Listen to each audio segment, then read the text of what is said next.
Well, good morning, everybody. For those who don't know me, my name is Sarah, and I'm Gary's other half. We're the senior pastors here. Thank you. Thank you. Well, I'm done, actually. No, I will continue. Today, we're continuing with the series of the names of God, and I'll be talking about Elyon. And I have no idea whether I've pronounced that correctly. I've been studying Google all week, so I think I've got it right. So excuse me if I haven't. And as Gary mentioned last week, El is one of several words that means God, found in Hebrew. It actually occurs about 238 times in the Old Testament. And then the next part that comes after it adds to sort of the word of God. So combined with other words, which are adjectives or nouns, they all combine to refer to a particular attribute of God and becomes a summary statement of his own nature and how he has revealed himself to us and to the world. So, if this works. Yep. So El means all-powerful, almighty, which I think Gary covered last week. Elyon means Lord Most High, the highest, the absolute exaltation. Okay, it denotes exaltation. I think it's a word that can be used by people nowadays. Awesome. I just think awesome really hits the nail on the head for me as to what this means. It probably doesn't quite have that meaning when people sort of chuck it around, the party I went to, it was awesome. But when it's referring to God, it's full of awe. It's starstruck. I am starstruck. I am just overwhelmed by his magnificence. There is nothing higher, nothing more. There is nothing equal with God. And we see this quite a few times actually throughout the Bible. So I've just got a few readings that highlights this in Genesis. Then Melchizedek, king of Salem, brought out bread and wine. He was priest of God Most High, El Elyon, and he blessed Abraham, saying, "Blessed be Abraham by God Most High, El Elyon, creator of heaven and earth." We see it again in Psalms. "I will be glad and rejoice in you. I will sing in the praises of your name, O Most High." There is nothing bigger, just nothing. This is where I just get stuck with words and think he is awesome. Again, we see it in Psalm 78. Whenever God slew them, they would seek him. They eagerly turned to him again. They remembered that God was their rock, that God Most High, El Elyon, was their Redeemer. So highlighting his exalted nature. There are times when people sort of go into worship and they're just like they're flat out on the ground. You can go no lower. They're getting down on their knees. I think that was part of one of the songs we had today. Getting down on your knees, getting down. He is awesome. And as we read in much of the Old Testament, you couldn't even look at God. You had to cover your eyes. He is El Elyon. 3 times in Daniel chapter 7, by the Holy people of the Most High will receive the kingdom and will possess it forever. Yes, forever and ever. Until the ancient days came and pronounced judgment in favour of the holy people of the Most High, and the time came when they possessed the kingdom. You'll be pleased to know I'm not doing all 238 verses of the Old Testament, but it's seriously like, where do I stop? I will stop actually, but I just want to really set the scene of how often in the Bible the people are praying, and they are praying to El Elyon, and they are acknowledging one of the many elements of God is he is awesome. He is exalted. He is the God. Nothing is higher than him.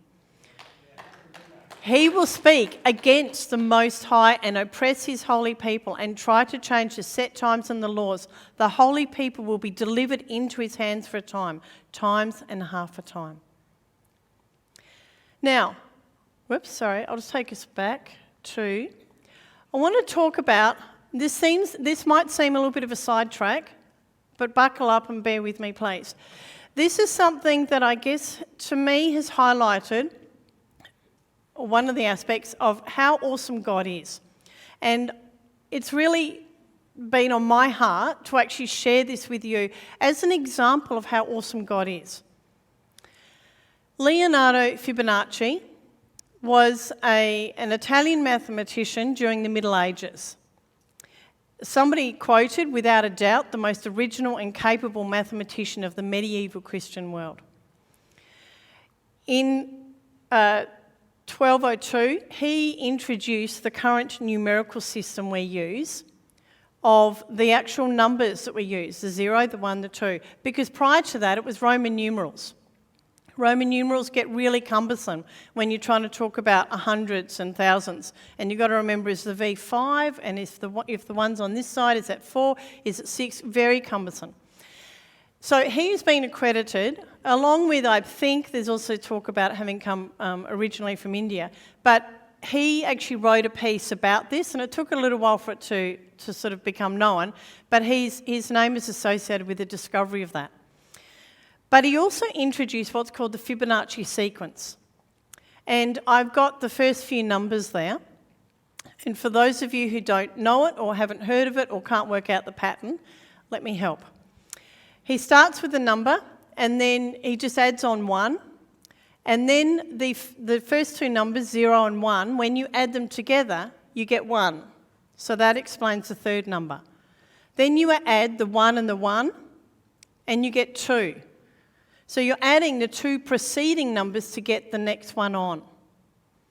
So you get the 5 by adding the 2 and the 3 together. Okay? If you're not following my maths, don't panic, please, because I've got other examples and it will lead into just how awesome God is, even though you might not see it. And if you don't like maths and you think God is not in maths, let me prove you wrong. Okay? This is really, I think, gentle maths, but if you're not following it, don't panic. Anyway, he introduced what's called the Fibonacci sequence, which is the string of numbers, and it obviously goes on. So the next number in that sequence would be 13 plus 8, and so it goes on. Watch this. I will explain.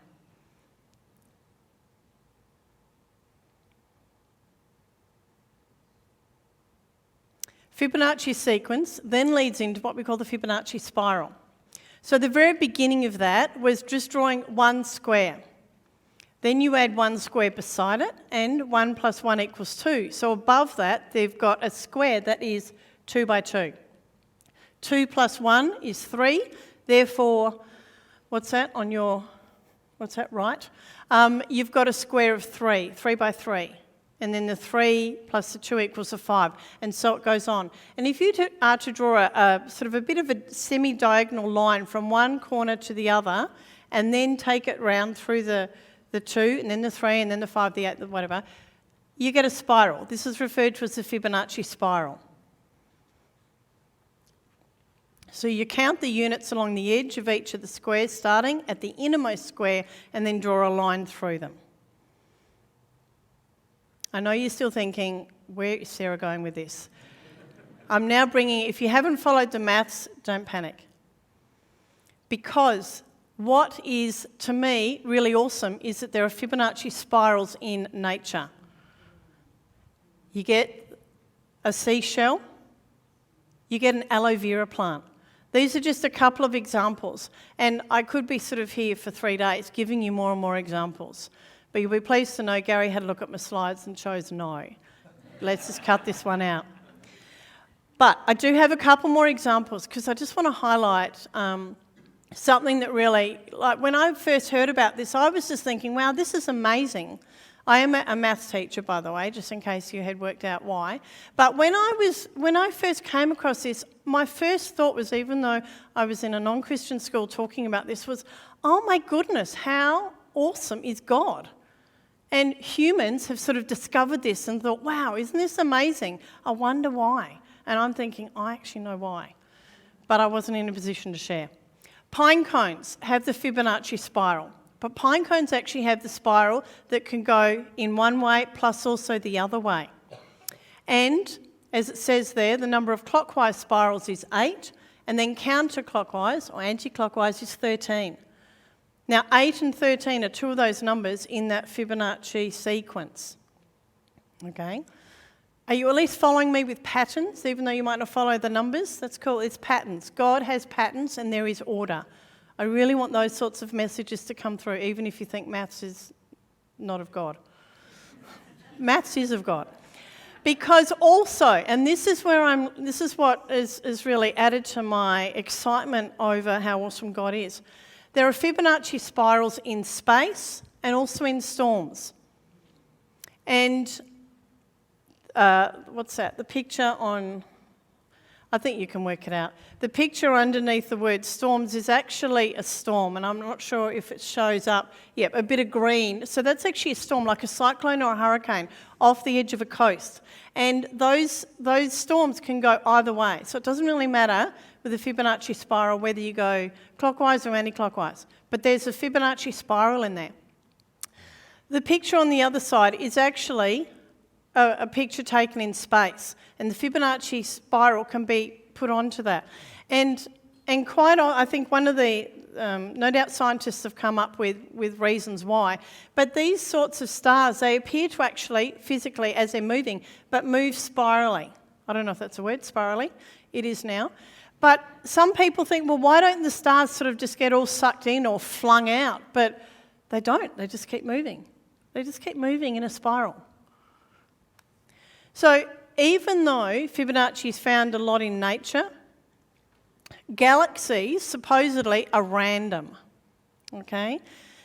It is just a group of stars and other space objects put together, but it somehow shows up in almost a perfect shape. The Milky Way galaxy, the Andromeda Nebula, and the spiral galaxy M81, if you're into these sorts of things, have spiral patterns. Now, I must admit I have no idea about the other two. But again, with one of my students last year, we were looking at space quite a bit. And as he's talking about all these places and things and names, I'm just looking at the patterns and thinking, wow, isn't this so lovely? Isn't this pretty? Isn't this ordered? I wonder why. Let's bring it back to God. Psalm 8. When I consider your heavens, the work of your fingers, the moon and the stars which you have set in place, what is mankind that you are mindful of them? Human beings that you care for them. I don't know if you've ever looked up into the sky, or as a kid maybe you've laid on the grass, or as you go camping and you look up and you're in a place where you can see stars, so you're not sort of in a city with streetlights. And you've looked up and you've just seen black, but all these stars.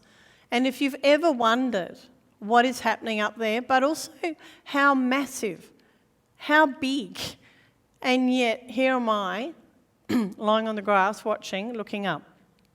So why would God care about me, which compared to the galaxies, I'm just a microdot? But God does. God does care for each and every one of us. I mentioned before that L is written in the Bible about 238 times. Do not fear is written about 365 times in the Bible. Do not fear. And something that I take from this is that even though the galaxies are massive and they're really ordered and so far away, and mankind has this desire to go and sort of explore it, God actually does care about me down here on earth. And as it says there in the psalm, God has actually placed the moon and the stars in place, but he also cares for me. So if God cares for me so much, why would I fear? If God can order the stars in what I think is really pretty patterns, Fibonacci spirals, then I reckon God can help me and be with me and help me with my daily life, my troubles, my blessings, my battles. God is with me. And if he's with me, he's also with you. It's not like he's with me and he forgets you. Absolutely not. Somehow, God is concerned about me, but he's also concerned about each and every one of you. He's also concerned about each and every one of your family members and the people you hold dear to you. Something I've had to be learning, like God's had to clip me around the ear a couple of times, lots of times actually, I have to say. I'm a bit of a slow learner, is that when I am praying about things, be it jobs, be it finances, be it my kids, be it family, I actually have to let go and let God. Because seriously, if he can create the galaxies, I reckon God's got my family in hand. He's got me in hand, he's got my job in hand, he's got my finances in hand. He's got my marriage in hand, which he needs to. Because I can tell you, we all have difficulties. We all have difficulties, and God cares for us. But if we are fearful, if we're going to sort of hand God, look, I'll let you look after my job and I'll let you look after the finances, but, look, I'll look after the kids. It's like we're holding something back. And many times also, I'm guilty of this, is like, God, you've given me these children and I'm only a mum because you've given me these children and I am greatly blessed. But there have been times when I've said, okay, God, you're in charge. I can do no more about a particular situation except pray. But what I do is I pray and then I sort of take it back and I start to worry about it. And what about? And what about? Should I ring? Should I go and seek? Should I go? It's like, no, let go and let God. It's a hard lesson for me to learn. There are 10,000 million stars in the Milky Way. Psalm 147. He determines the number of the stars and calls them each by name. Isaiah, lift up your eyes and look to the heavens. Who created all these? He who brings out the starry host one by one and calls forth each of them by name. Because of his great power and mighty strength, not one of them is missing. Not one of those 10,000 million stars which are only in the Milky Way. Only the good Lord knows how many other stars there are. I'm talking about just the Milky Way. 10,000 million stars and not one of them is missing. Therefore, he cares for us. He cares for each and every one of us. I don't know if you can see that picture. Actually, it's probably not too bad from your... Literally, you are here. So I don't know if you can see that pinprick dot. That is Earth in the whole Milky Way. Louis Giglio gives a fantastic, amazing presentation. It's easily found on YouTube. And somehow he gives a better story. He just gives a better story, highlighting just how massive space is, the stars, and yet how much God cares for each and every one of us. So if you're ever feeling, actually at two sides, it could be, oh, look, I'm so, what he makes all these stars. Why would he care for me? I'm just such a pinprick on this. But so it gives us a sense of actually the world doesn't revolve around me. But when you bring God into that, it's actually adding to the Elyon, the awesomeness of God, that despite him creating this massive display, he cares for each and every one of us. And we're all living on that micro dot of you are here. I don't know how many people there are in the world, but as you know, God cares for each and every one of us. I want to bring it into the New Testament now and I guess get us thinking about where we are. This is Jesus talking with his disciples. That day when evening came, he said to his disciples, "Let us go over to the other side." Leaving the crowd behind, they took him along, just as he was in the boat. There were also other boats with him. A ferocious squall came up, and the waves broke over the boat, so that it was nearly swamped. Jesus was in the stern, sleeping on a cushion. The disciples woke him and said to him, "Teacher, don't you care if we drown?" He got up, rebuked the wind and said to the waves, "Quiet, be still." Then the wind died down and it was completely calm. He said to his disciples, "Why are you so afraid? Do you still have no faith?" They were terrified and asked each other, "Who is this? Even the wind and the waves obey him." Why do we fear? Why do we worry? By fearing and by worrying, our eyes are off God.